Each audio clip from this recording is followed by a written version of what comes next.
Hey guys, it's Editing Lib here. Before the episode starts, well, first of all, right now I sound kind of quiet because my throat really hurts. I might have to boost my volume in post actually. But just letting you know that this episode was filmed a long time ago. Like it was filmed maybe like you guys are seeing this on Monday the 17th of October. This was filmed before October. I think this was filmed like September, like the last week of September. So that's why we didn't talk about the ending of She-Hulk in our TV show segment. And some of the stuff we said, is outdated now because because it was filmed so long ago. Sorry there hasn't been an episode in a really long time. If you haven't been checking the socials, then you'll know that Pat unfortunately caught COVID-19, and then at the same time, it was Thanksgiving weekend for us in Canada. So we couldn't record, and I couldn't edit because of Thanksgiving, and we couldn't record because of Pat having COVID. So this episode was delayed by quite a bit. And don't worry, Pat has since recovered. Everything's fine. Nothing bad happened. It was just 2 weeks of staying home. So I'm sure you're all wondering about what's happening with Spooktober. I'm gonna clear your worries if you have any. Spooktober is still happening. It'll just extend into November. We're just gonna do it in November. Spooktober will get interrupted by the release of Black Panther Wakanda Forever because we're going to review it as right after we watch it. But there will be 5 episodes of Spooktober, 5 for every Monday where it would have come out in October. There will be 5 episodes of scary movies. It we'll still call it Spooktober, but it'll probably happen in like November and December. But we will do 5 scary movies, and don't worry, on December we will also do a Christmas movie like we did last year. Nothing's changing, just it's just getting delayed a bit. But yeah, all that long-winded explanation away, let's talk about Hot Fuzz. Hello and welcome to the 38th episode of Fresh Off the Reel. My name is Lib. My name is Justice. and today we're continuing a trilogy that we started 34 episodes ago. Yeah, I uh, think literally a year ago. yeah, actually. No, it was the first episode of Spooktober, so it couldn't have been. Maybe a week from now will be a Yeah, year. almost a year ago. So we talked about Shaun of the Dead in episode 4. Great movie, bad review. But we're finally back to continue Edgar Wright's Cornetto trilogy. We're doing the second movie now, 2007's Hot Fuzz. Oh, 2007. The movie feels a lot newer than 2007. Yeah, it doesn't like it. I'm not gonna call it timeless because it's only like 15 years old, Yeah. right? But like Edgar Wright does a good job at like making movies like not age. If that makes sense. Kind of makes sense. Like if Hot Fuzz released today as is unchanged, it wouldn't like feel weird. Like, it wouldn't. There's nothing that dates the movie too harshly. At least I don't think, at the top of my head. There's no jokes that date it. There's not even music that dates it. Yeah, no, there's nothing really. I like all the jokes like landed pretty well. There's no like set pieces or anything that like would date the movie. The jokes don't date it. Like it could come out today, and it wouldn't. It would be pretty accepted the same way. I think. Yeah. It's a great movie. Really great movie. So let's talk about it. Yeah, good movies tend to have that quality. A movie's good when it could come out at any point in time and it still be appreciated for what it is, right? Yeah, so let's talk cinema. So Hot Fuzz it's a buddy cop film that parodies other buddy cop movies in a really interesting way. Let's read the plot synopsis here. This is on Letterboxd. We were making fun of this tagline earlier. Big cops, small town, moderate violence. It sure does. As a former London constable, Nicholas Angel finds it difficult to adapt to his new assignment in the sleepy British village of Sanford. Not only does he miss the excitement of the big city, but he also has a well-meaning oaf of a partner.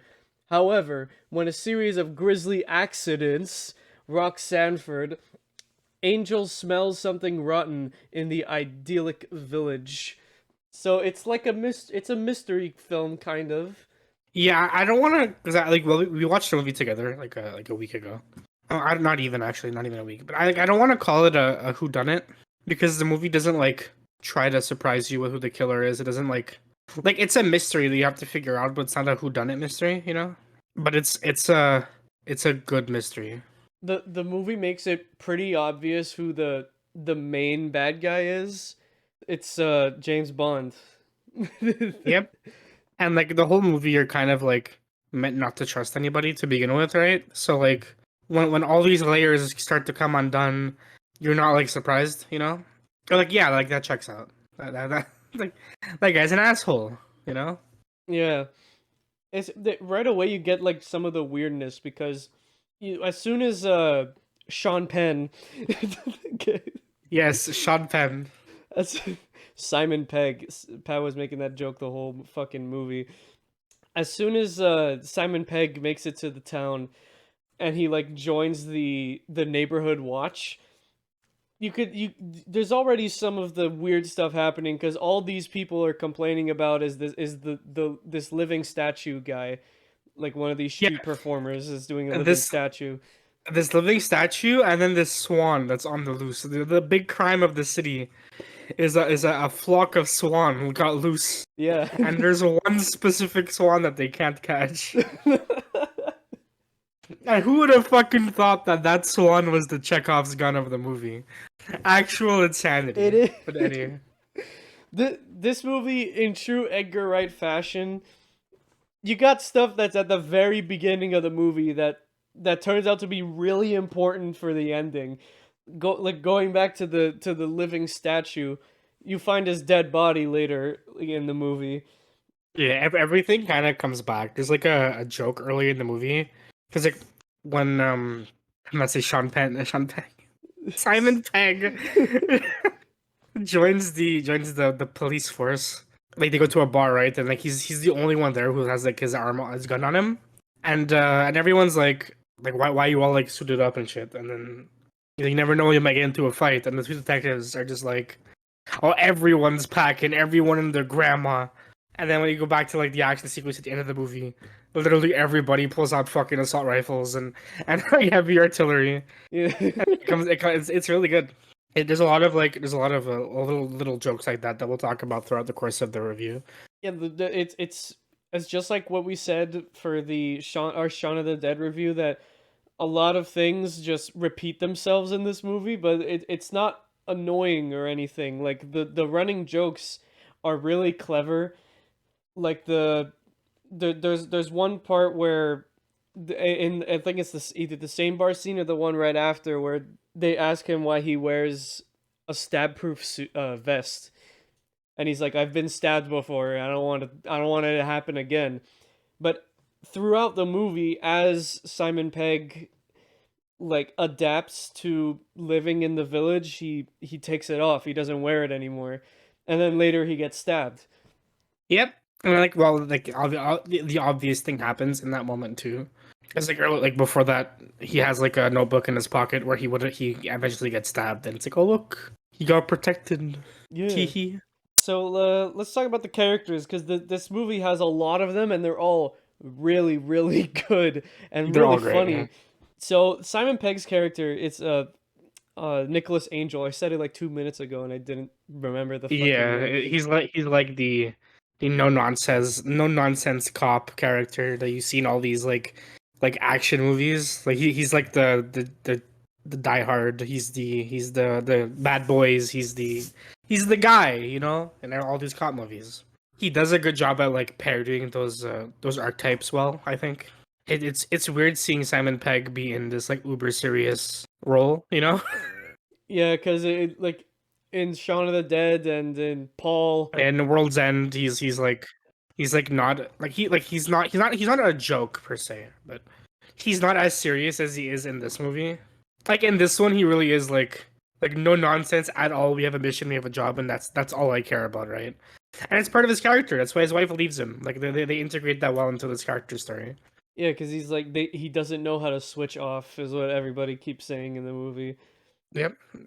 And then he gets paired up with the complete opposite of him, Nick Frost, Danny Butterman. Danny Butterman. Yeah. Butterman.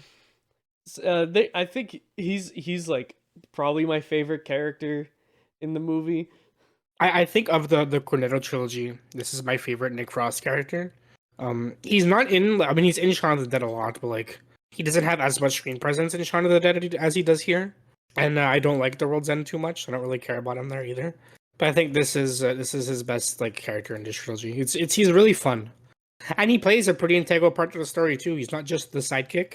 Usually, this character, sorry, this character would be the sidekick in these kinds of movies, but he's not. He actually like plays a pretty big role. He's involved kind of in the big twist at the end. He's cool. He's a lot of fun. Yeah, because he's the son of the police chief of Sanford. God, why was that so hard to say? Police chief of Stanford. There you go. No, Okay. Sandford. Stanford. So there's no T. It's Sandford. Police chief of Stanford. Sandford. Okay. Oh, that's so the son of the police chief of Sanford. Whatever. So later on, when the big twist happens, and he comes up and he's like, "But he's my dad. I can't kill him." I can't. And then like the dad's motivation is because his mom, well, like his wife, and then Nick Frost's mom died. And like it's neat. They kind of make you care about this character a lot. You spend a lot of time with him, and he's not annoying either. At least I don't think so. No, I don't think he's annoying at all. I think he's meant to be like for Angel, he's meant to be annoying, but they have this cute little bromance. They blossoms like halfway through the movie, and it's super sweet. They're You, best friends. you know who is annoying? The two detectives. Oh, but I love them. They're so good. I love them too, but man, they're insufferable. Well, they're supposed to be. I get it. I get they're supposed to be, but What are their like, name? Oh yeah, it's Andy, right? They're both named Andy. yeah, they're the Andes. Yeah, that's it. They're the Andes. They're fun though. Like they're a lot of fun. They are a lot of fun. They're like they're not involved in the like the conspiracy in Sanford. I, the movie leads you to believe that they are. Yeah, you're meant to like believe that everybody in the department is kind of either like part of the bad guys, or like they know about it and they're turning a blind eye. And there's even like a twist with a Nick Frost character, and near the end when Angel confronts the neighborhood watch, who's actually a fucking cult. Yeah, it's actually a cult. They have chants and shit. Nick Frost like comes in for like a shot, and you're meant to believe that he's on their side, but no, a big twist. They're still best buddies. There's so many twisties in this movie. There's so many twists. There's so many like fun visual gags that come up later. There's one I really want to talk about when we get there. I need to. We haven't gone to that character yet, but yeah, like it's funny. I said a joke about James Bond earlier. It's because Timothy Dalton is in this movie. He plays his name's Skinner. He owns the like grocery store in Sanford, and he's the main like bad guy. Like you like it's really obvious from the beginning. Like the first thing that he says to Simon Pegg when he meets him, like I can't remember exactly the line, but he's like, Yeah, when he walks onto the scene, he's like, "You arrest me! I've committed a murder." "I've Oh no, commi- I think it's I'm a slasher or something like that. It's I slash sla- yeah, prices. a slasher of prices." Yeah, like that's his intro joke. And he keeps making jokes like that the whole movie. He makes dad jokes, but he's also a serial killer. Yeah, and he's James Bond also. And he's James Bond. It took like half the movie to put the two and two together for that one. he's he's only in two of the James Bond movies, right? He's like I It's know like he's Your in Majesty's License to Secret Kill. Service, no? Isn't he in, like Your Majesty's Secret Service, or is that no? That's the one-off one. No, that's the one off. Timothy Dalton is in The Living Daylights and License to Kill and maybe another one. Oh, let me look. I have Letterboxd open. No, he's not in any of the other ones. He's just in those two. He's in Toy Story. Okay. Wait, hold on. Rabbit hole. Who is he in Toy Story? Mr. Prickle Pants. Who's Mr. Prickle Pants? Is it like the pink bear in Toy Story 3? No, no. It's the porcupine that what's the girl's name? Emily? I don't The remember. little porcupine bear thing. Hey, wait, if I show you a picture, you'll know him. That's Timothy Dalton. Oh, okay, interesting. Look at that. All right, back to the movie. Yeah, Timothy Dalton's character is like he's really like mischievous and mysterious, and he's at the scene of every crime, but he's always got an alibi. And there's this scene near the end where like the entire police department like raids the store and like confronts him, being like, you're the murderer. We know it. We could connect you to each murder." And like the whole scene I think is like a parody of like Sherlock Holmes, because I don't know if you ever seen the original Sherlock Holmes show, but whenever there's like the big accusation, it's like 20 minutes long and there's like 50 jump cuts and there's flashbacks. It's really funny. And this has a lot of stuff like that too. A Yeah. lot of quick cuts, a lot of gratuitous action to parody other action movies, but we'll get there. Well, then the rest of the characters are just like the members of the neighborhood watch. Yeah, and the police department. Like Olivia Colman is in this movie. She's not in it too much. Honestly, I kind of like you kind of forget she's in it because she's in like the first, I want to say like 30 minutes, and then you don't see her again until the end. And her only purpose is to make jokes about women in the workforce. But at the beginning, they're negative jokes, and at the end, they're positive jokes because she helped out. It's called development, folks. But there's one member of the police force I want to talk about because he was really funny, and it's Kevin Eldon's character. He's Tony Fisher, the sergeant, Yeah. Oh yeah. the incompetent sergeant character that's in all these movies. And like there's like a visual joke at the beginning of the movie where like he's standing in front of like a whiteboard, and like he's like it's a circle of like insults with him in the middle. So it's stuff like rude, disloyal, inefficient, lack of leadership skills, and then he's in the middle, ironically, and that's the joke, right? But like all those words are like written in blue except for lack of leadership skills, which is in a different color. But at the end of the movie, he takes charge and leads the team during like the final assault. So he gained leadership skills, and like he kind of turns that joke on its head. It's a really clever use of visual humor that Edgar Wright does super well, and it's one of my favorite examples in this movie, at least. Because the whole movie, he keeps going to like to Angel, and he's like, "What should we do? We should da da da da." He says this whole thing, and he's like, "All right, what he said." That's him the whole Yeah, movie, pretty much, until the very end, where he just suddenly leads an army. yeah, he like finds like the motivation, kind of. It's a cool moment for like an basically nothing character. The whole police force is kind of meant like to be comic relief, and you're not supposed to take them seriously. There's one character where he's like really old and you can't really understand what he's saying. Like he mumbles everything. He's the best character, best cop. Oh no, best cop's the dog. The dog is best boy. The dog is best boy. Unfortunately, he's not credited, so we don't remember his name. Anyone out there, if you know the name of the dog, send it to us. It's like of like the actual dog. Yeah, the actual I dog. don't, the dog might not be around anymore, Lib. I'm sorry. I know, but I want to know the name. I want to see if that dog is in other movies. There's like another running gag in this movie with the swans, like we mentioned earlier, right? Where like they keep mentioning this like loose goose, like they keep mentioning it, we keep seeing it throughout the movie. Like Angel will be on a chase to find a bad guy, a criminal, and then the camera will pan, and then the swan will just be there.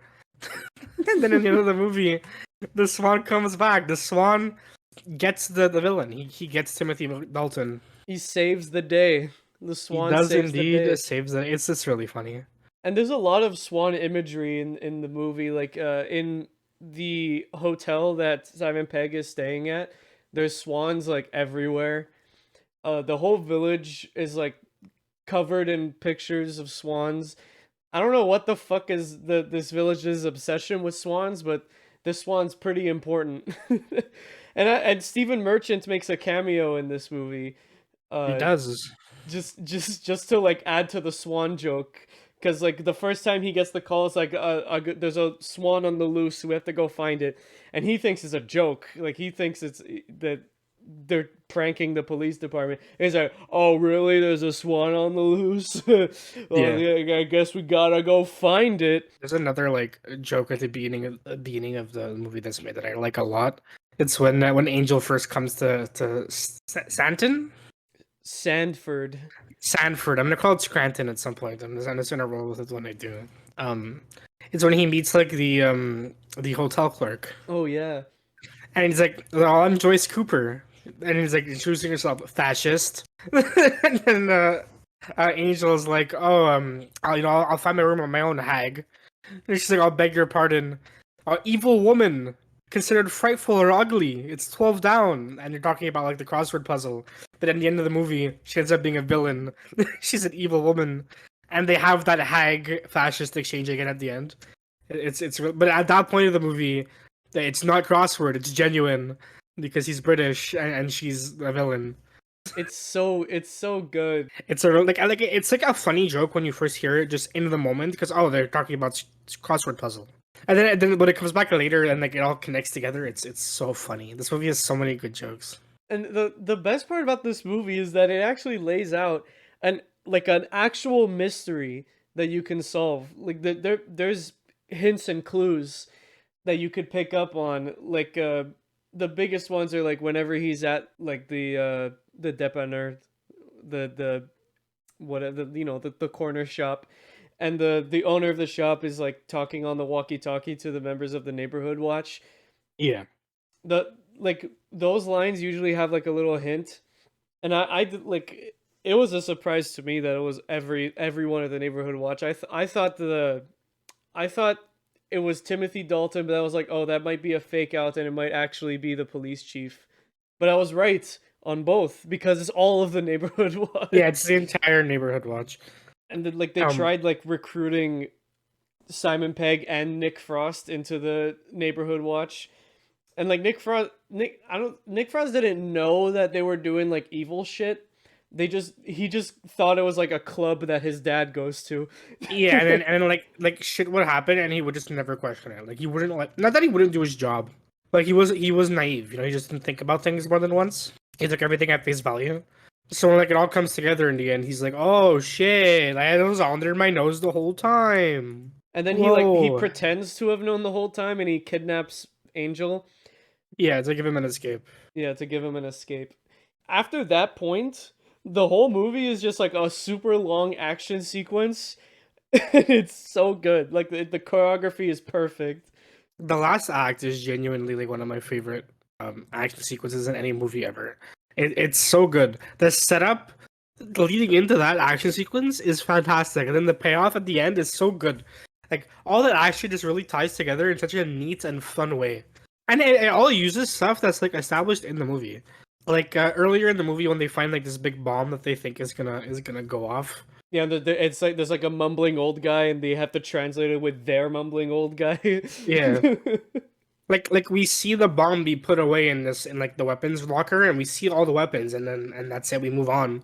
But that ends up being where Nick gets Nick Frost. No, where Sean Penn, where Sean Penn gets his weapons later in the movie, and that bomb also comes back to where it actually like it ends up being live because we're told it's deactivated, but it ends up actually being live, and it blows up the police station, and we think it kills Nick Frost. There's a whole fake out with a tombstone and everything, but nope. They gotcha. They got one last gotcha at the end. Yeah. And what's really funny is that like bomb explosion and everything that happens after the ending, quote unquote. Yeah, That happens yeah, after you basically. think the movie's over. So you think the movie's over, and then you see that the police department is actually working properly and everybody's doing their job. It's like, oh, look at that, happy ending. Nope, the bomb explodes. Yep. It's just subverting expectation. That's what Edgar Wright does, and he does it so well. And if you remember, I don't remember exactly which episode it was, but Pat recommended me Last Night in Soho at one point, and we were talking about how in that movie, that whole like subverting expectation and everything, works really well at some points and doesn't really work at other points. Like the twist villain in Last Night in Soho, I didn't see that coming. That was good. But then you got like some other stuff in Last Night in Soho. Like there was the whole thing about how the main character thought that the killer was someone else, and she kept like pursuing this old guy, and it ultimately led to nothing. Like that I don't know if that was the point of it, or like that whole sequence didn't really lead up to anything. Like the old man dies and that's it. In this Yeah. movie, everything has a purpose. Every single thing that you see on screen has a purpose. It's like the last half is like the opposite of the first half, but at the same time it's a mirror of the first half. It's Well, I done think really like well. I think the case in like Last Night in Soho is the guy just dies and you're meant to move on. As like you were wrong, like it's over, right? But in this movie, like the whole movie is literally like set up and built up for the action sequence at the end. It's kind of nuts. And that action sequence is so funny. The entire town just has heavy artillery and military weapons and shit like that. It's so funny. It would have been really funny if a tank showed up. That would have been really funny. That's like the big thing at the end is just a giant tank. Instead of like, because at the end, the priest of the town, the reverend, he has like heavy artillery as well and everything. It would have been really funny if he showed up in a tank at the end of the fight. Oh man, that would have been perfect. Edgar Wright, make a different cut where you add that in. The tank cut. The tank cut of Hot Fuzz, exact same movie. There's just a tank. The ending, like the actual ending, where he like, where like the cops from the beginning, they come back. They're like, "Oh, we need you back in the city," and he's like, "You know what? I think I'll stay here." Yeah, he he goes to the town like not wanting to be there. It's not enough action for him, but he finds his home. Yeah, and it's like, wow, cliche ending, right? But then the bomb explodes and everything.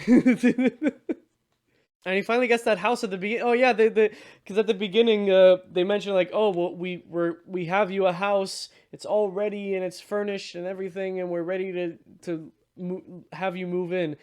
And then like 2 minutes later, it's like, oh, actually, never mind. The house is not ready yet. And then he Yep, has to live in a hotel for the rest of the movie. yeah. Yeah, the movie takes place over like a couple days, but Yeah, he gets his house at the end. Everything in this movie that's established early comes back in some way. it all gets wrapped up really neatly.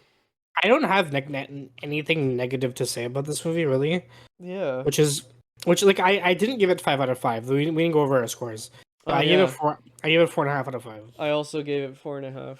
But like I can't think of like negative things to say, right?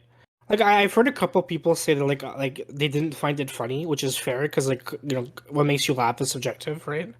But like I thought this movie was hilarious at times, and like, it was always funny, or if not downright hilarious. I think the performances here are super solid. This is my favorite Edgar Wright movie. I don't know if I said this yet.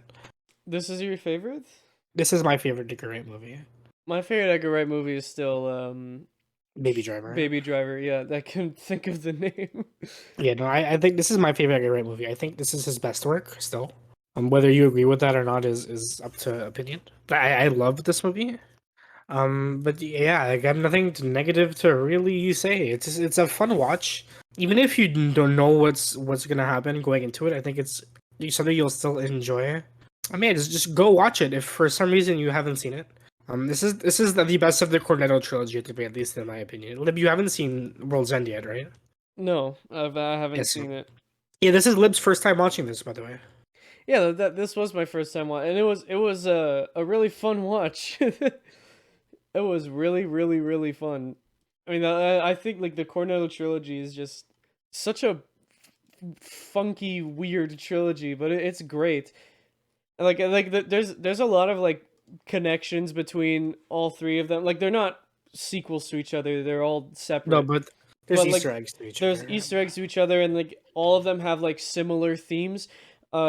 Obviously, like the World's End is about bar hopping, but they all have bar scenes, you know. Yeah, but it's also a movie. Like there's stuff in that movie. It's not just about bar hopping. All of the Cornetto trilogy movies have bar scenes. They all have like corner shops where they get cornettos. It also kind of feels like they're at the same, like the bars feel like they're at the same bar in every movie too. Yeah, I It's was not. saying, I was They're in thinking different that locations, but it feels that way, right? Like when you're in there, it feels like you're. It's familiar. It's inviting. like, cause I was remembering like when we were watching Hot Fuzz, and I was like, this looks a lot like the bar from Shaun of the Dead, the bar at the ending. And it's probably not, but there's definitely like the vibe is supposed to be the same, right? Yeah. Speaking of the cornetto, this one's the chocolate cornetto. I don't know if the flavors matter. Like maybe they do. Like maybe there's like some kind of hidden Easter egg, but I couldn't think of them. There might be, honestly, there just might be some kind of Easter egg. Cause I know like the obvious Easter egg in the first one, because the first one's cherry or strawberry, and it's like obviously that's blood because it's a zombie movie. This one's chocolate brown. What could Poop. poop? That's the Because joke. because everybody in this movie stinks. And in the third one, it's mint, I think, mint or pep, like or like pistachio or something like that. That's green, and like World's End, green, like they're bar hopping. It's like what's it called? The the 4-leaf clover holiday. I forgot what it's called. St. Patrick's Day. Yeah, that's it. Yeah. Is this St. Patrick's Day in the movie? No, I don't. I actually don't remember, but I don't think so. But maybe the flavors do matter, but I don't know. Knowing Edgar Wright, it probably does matter. It probably does. Edgar Wright's great at piecing things together like this. I mean, we don't call them cornettos over here. What they're Klondike cones here. That's not as fun to say. Yeah, Klondike cone. Wah. Not as fun as this is the Klondike cone bit trilogy. Oh my god. What the fuck is wrong with me today? I can't speak. It's okay, Lib. It's for the greater good. Yeah. Good joke. Like they say that at the beginning with at the bar scene, because there's a bunch of minors drinking at the bar. Don't drink, minors. We're not condoning this. And the owners of the bar, who are part of the, like, they're a husband and wife, and they're part of the neighborhood watch, and they're like, oh, but it's better that they're in here rather than out there causing mischief and everything. It's for the greater good. And that's like the whole theme of the neighborhood watch, because the reason why they're killing all these people that like bring down the like score of the town is because they always want to win the town of the year award or the village of the year award. They just kill off anybody who makes it even slightly possible they're not going to win town of the year. Just like a little bit, like, oh, this person's yard is like has a grass that's too tall, kill him. That's like the logic in this movie. Oh, you want to move out, killing Yeah, you. we have to kill you because you know too much. What you were amazing in our town. What if you bring your amazingness to another town and they steal our town of the year? Yeah, We can't that's have that. that's the reason why they kill the owner of the flower shop, because Yeah, literally. she was gonna move out, and like, oh, we don't want you to take your amazingness somewhere besides Sanford, Scranton. Scranton, Pennsylvania, so you die. That's it. It's over. So just the whole reason all of this movie even happens is because the neighborhood watch really wants to keep the town of the year award, and then at the end, the like judges for the town of the year show up, and they see all this death and destruction that happened because it's after the big final fight, and they're like actually scoring it. It's really funny. Like, oh, this building is destroyed. That's minus 10 points. Remove 10 points. The town is in fact not perfect. Speaking of the final fight, somehow everybody survives it. Yeah, nobody died. Nobody dies. Nobody died. People get impaled, shot in the chest. Yeah, during the action sequence, yeah. There is a lot of gratuitous violence in this movie. There's like this one part where like they cut like a not a cone, but like a sharp cone off the top of a building, and it falls and it lands right on somebody's head, point first. Well, like, it's gross. Yeah, and their head explodes. That was the newspaper guy, and his name was Messenger. Yeah. And you know, don't kill the messenger, you know. Yeah, there it is. Reference. And there's also like when they kill the flower lady, they kill her with her shears. Yeah. Like it's kind of also like these murders aren't planned, they just kind of happen. Yeah, it's just if there's anything that the Neighborhood Watch thinks will bring down the score of the village for the Village of the Year award, they could just kill him. Yep. And they hide the body like underneath the church. And there's this scene where when Simon Pegg is trying to escape, where we see all the dead people, and then you see the living statue is there. They got to him. We didn't even see him die. They just eventually stopped talking about him in the movie, and then like you see his dead body there, and he died like in the pose of the statue somehow. It's great. like he was in character doing the pose as he was dead, and he just stayed that way. It's dedication. Actors be damned. It's such a freaking thrill ride of a film, and I loved every minute of it. I don't know what it was that didn't make me push for the 5-star, because I don't really have anything negative to say, so I don't know why I didn't give it 5 stars. Yeah, I don't know what it is either, because this is like one of my favorite movies ever made, and it's my favorite Edgar Wright movie, who's my favorite director. So like it has all the like setup for like a 5, but I don't know what it is. I just can't give it that like 0.5, and I don't know what it is, and it's gonna bother me now.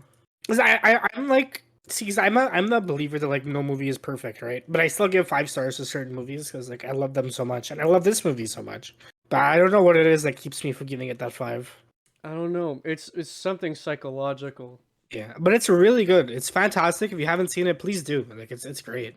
Yeah, this is a high recommendation from both of us. Yep. Like, if you haven't seen the Cornetto trilogy in general, please watch them. Oh yeah. Speaking of the trilogy, who knows when we'll talk about The World's End? Yeah, hopefully sooner rather than later. But we're planning, like, here. I'm gonna say it on the podcast, and it's not gonna happen because everything we say on here never happens. But we're planning on doing it after Spooktober, which, by the way, we're bringing it back. We're bringing back Spooktober. We'll talk more about that later. Yeah, we'll talk about that after backlogs. But yeah, we're bringing back Spooktober. Be excited for that. But after Spooktober is over, we're planning on doing the ending of the Cornetto trilogy, ending it with The World's End, and then maybe in that same episode we'll give them a ranking and we'll say why. Yep, we'll also eventually be doing Baby Driver as well. We've already talked about Last Night in Soho, so I don't know if we're gonna do that again, but we're definitely gonna be doing Baby Driver at some point. Yeah, we said a while ago that I think we said in the Shaun of the Dead episode that we're planning on reviewing every Edgar Wright movie.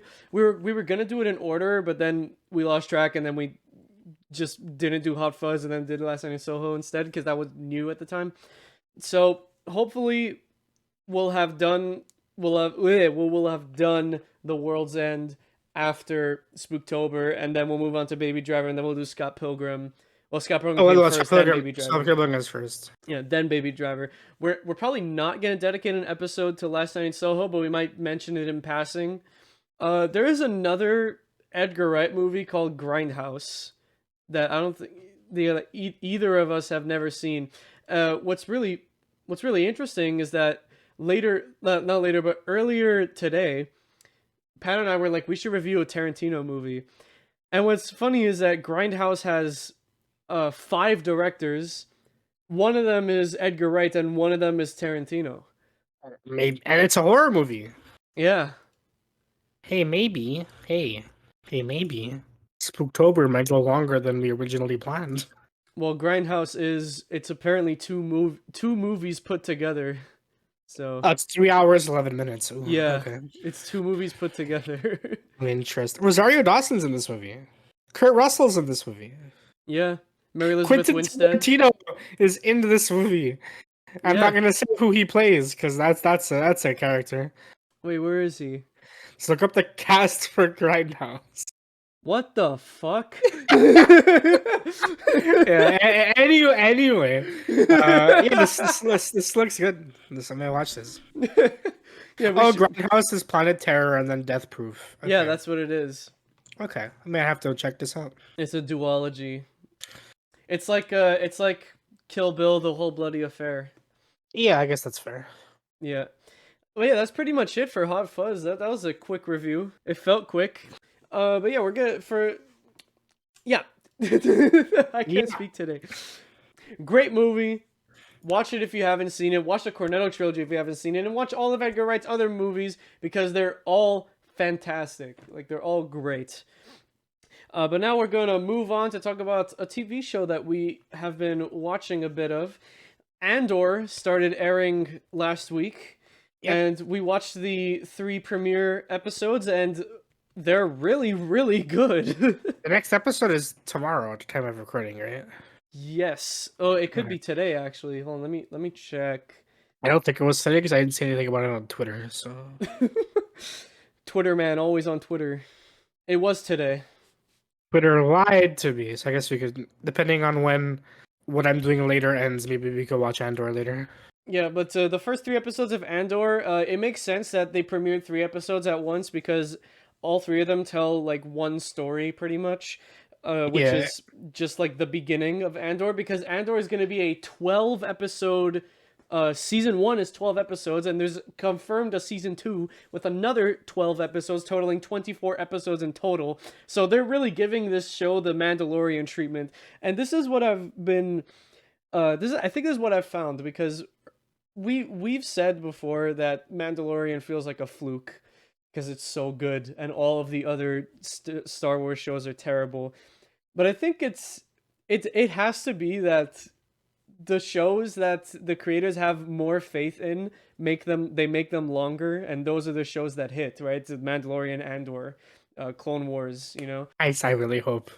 If Andor sticks the landing, then the Mandalorian is no longer a fluke. Yeah, because let's be honest, Obi-Wan Kenobi did not stick the landing. But to be honest, Obi-Wan Kenobi wasn't good.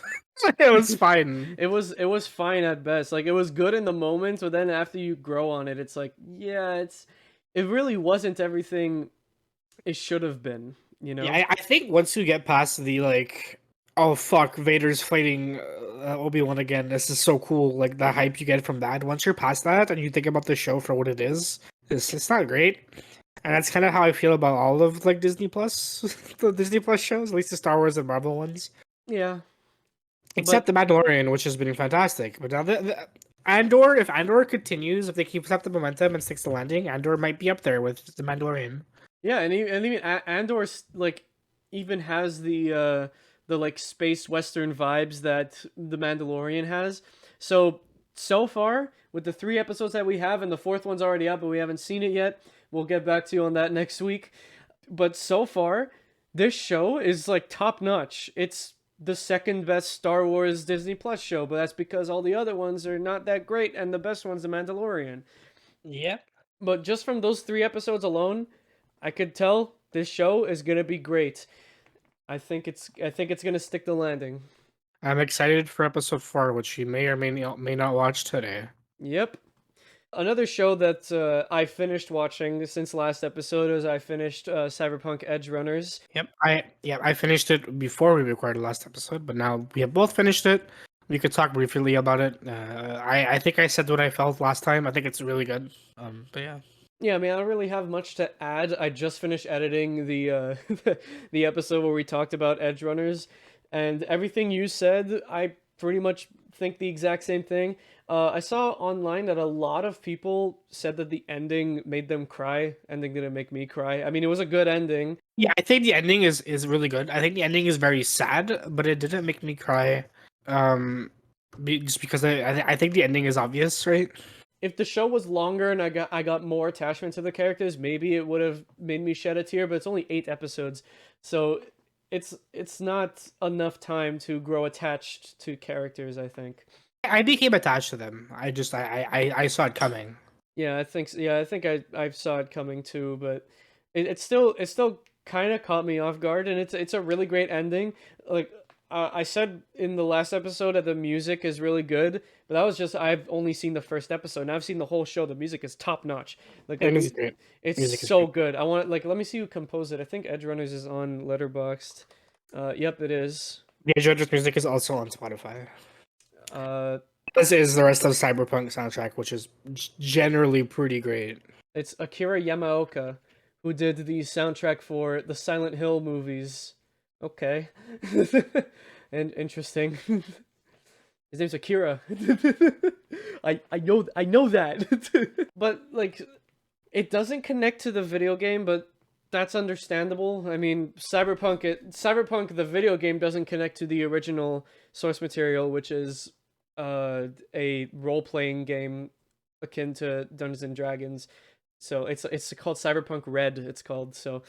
Yeah, if you didn't know, Cyberpunk 2077 is a video game adaptation of the Cyberpunk Red board game.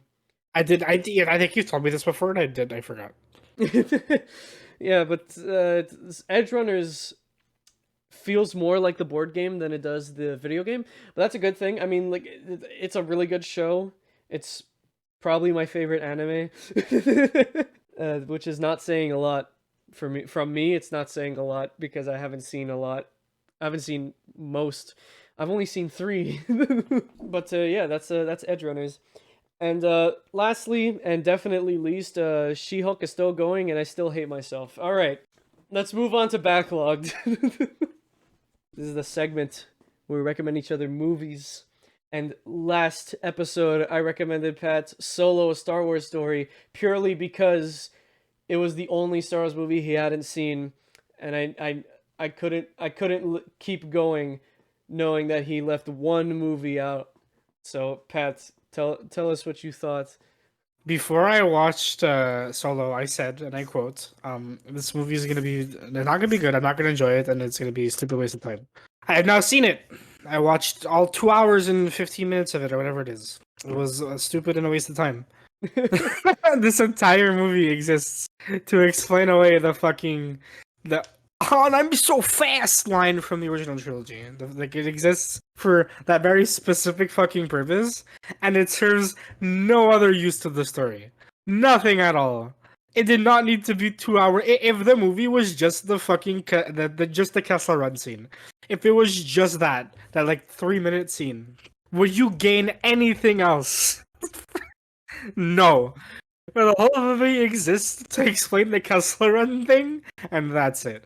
But somehow it stretches for like 2.5 hours. It's ridiculous. Yeah, they found a way to make it one of the most boring Star Wars movies ever. But it's basically a heist movie on a planetary scale, and it doesn't really stick the landing.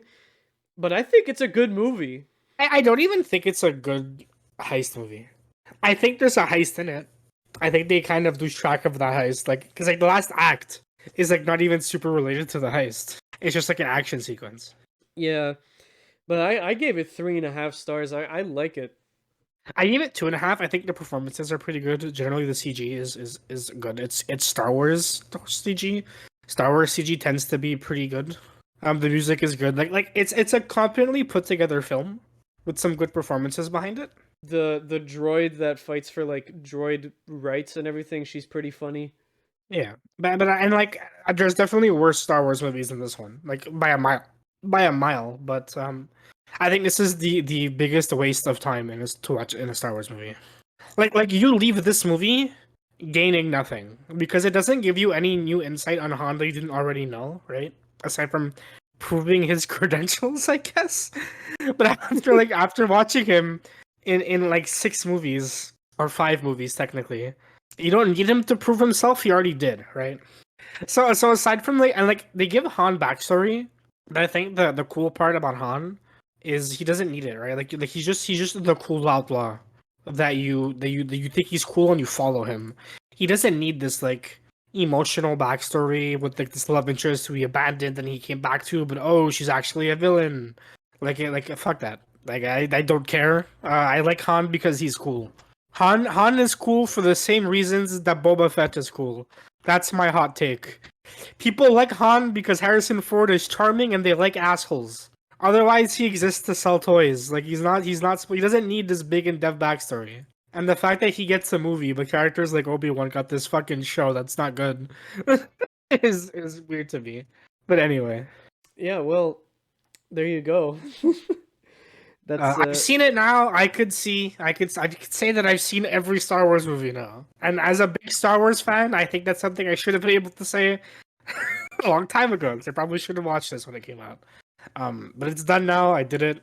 I don't regret watching it. I just didn't really enjoy my time with it. I'm not saying it's bad. It's just not great. That's my sense. okay. That was a long rant. That was negative. I'm sorry, but yeah. Solo, a Star Wars movie, more like Boro. Like I'm bored. A Star Wars film. Yeah. First he shits on my favorite Star Wars movie, Rogue One. I was And I was relatively positive during the review. I shouted off camera, but on camera, I was a good noodle. you win this time, Pat.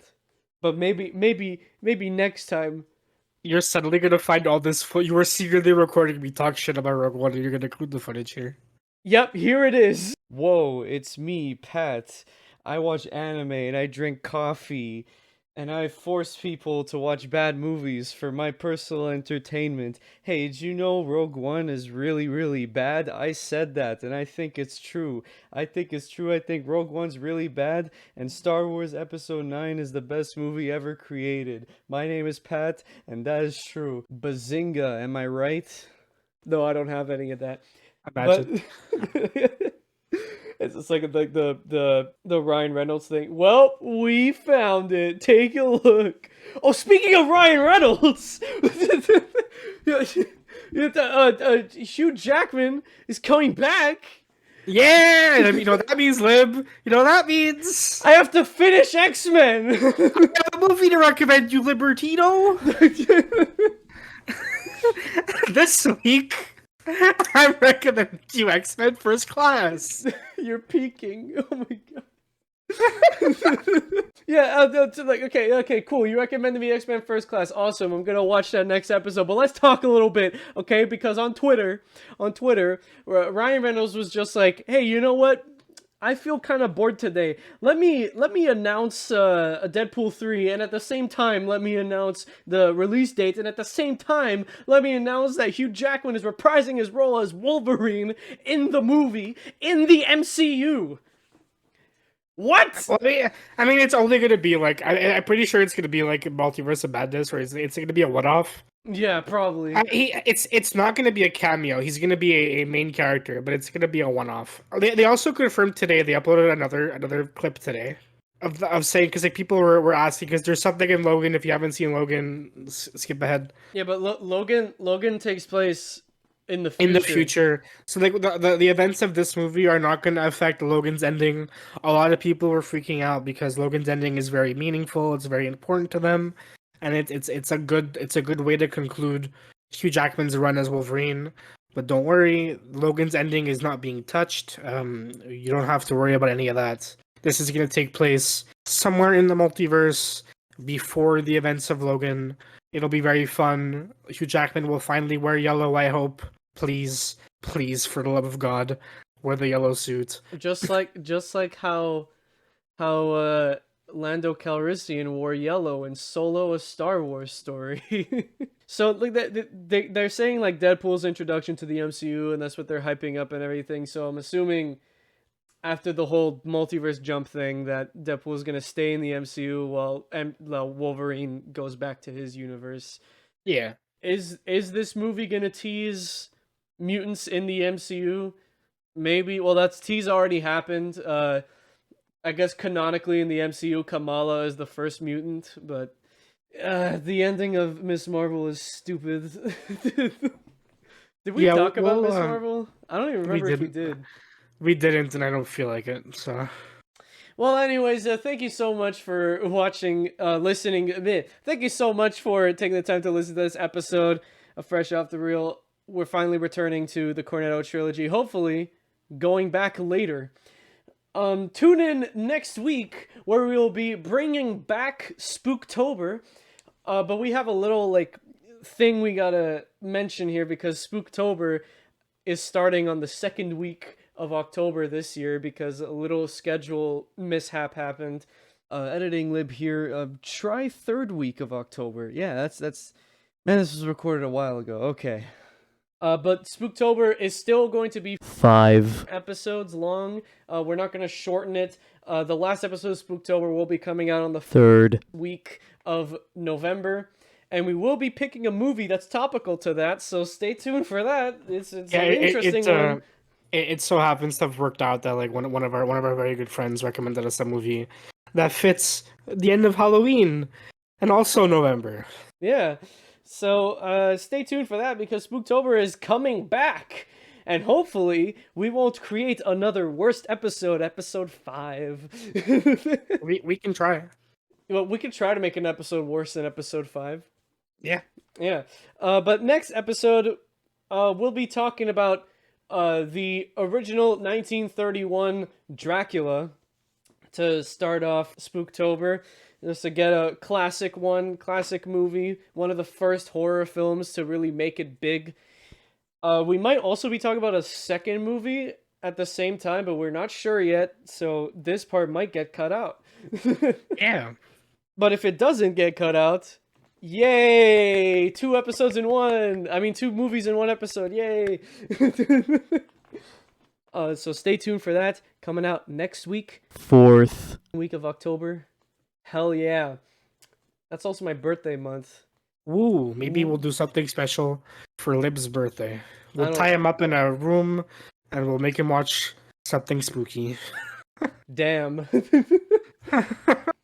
But if you don't want to miss that episode, then make sure to check out our Linktree, linktr.ee/freshoffthereels, so you could follow us on our socials and follow us on Spotify and Apple Podcasts, Google Podcasts, everywhere where you listen to podcasts, including YouTube. Subscribe to us on YouTube too. You could check us out everywhere, anywhere you listen to your podcast. Also on the Linktree, you'll find the first button that's in the list will allow you to fill out a form to recommend us a film or TV show. We'll take that recommendation and we'll make an episode about it. So if you want to recommend us an episode, then make sure to fill out that recommendation. And also on the Linktree, you can find our Letterboxd accounts where we get podcast spoilers, because we update our Letterboxd almost every day. So check it out. We also have lists that we made that you guys can take a look at, recommended movies and stuff. It's a big rabbit hole that you could go down for hours. But with that, that's going to be it. So we'll see all of you in a theater near you. Happy Halloween! Boo!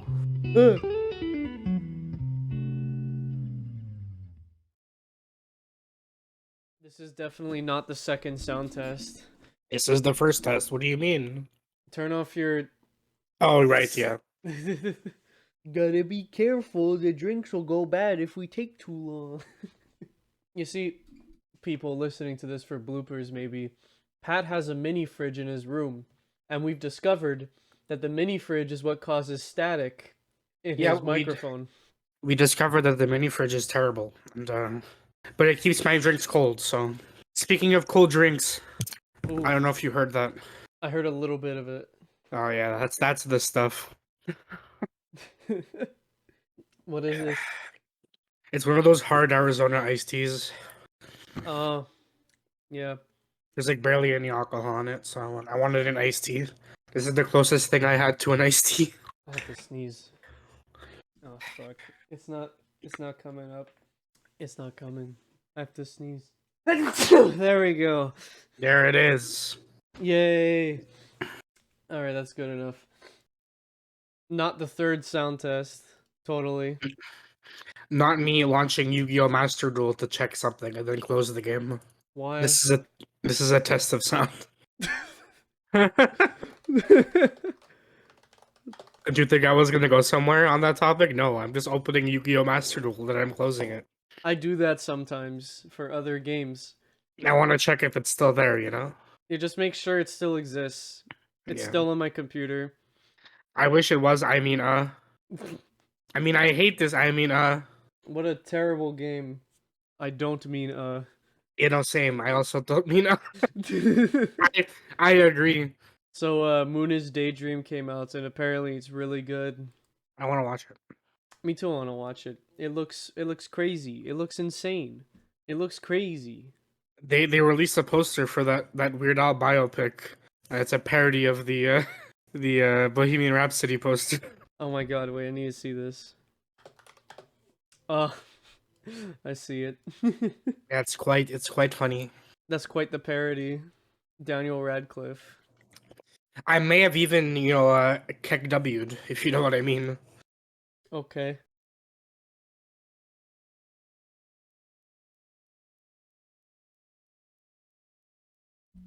Five. Five. Five. Five. Five. Third. Third. Third. Fourth. Fourth. Fourth. Okay, fuck, this joke's too funny.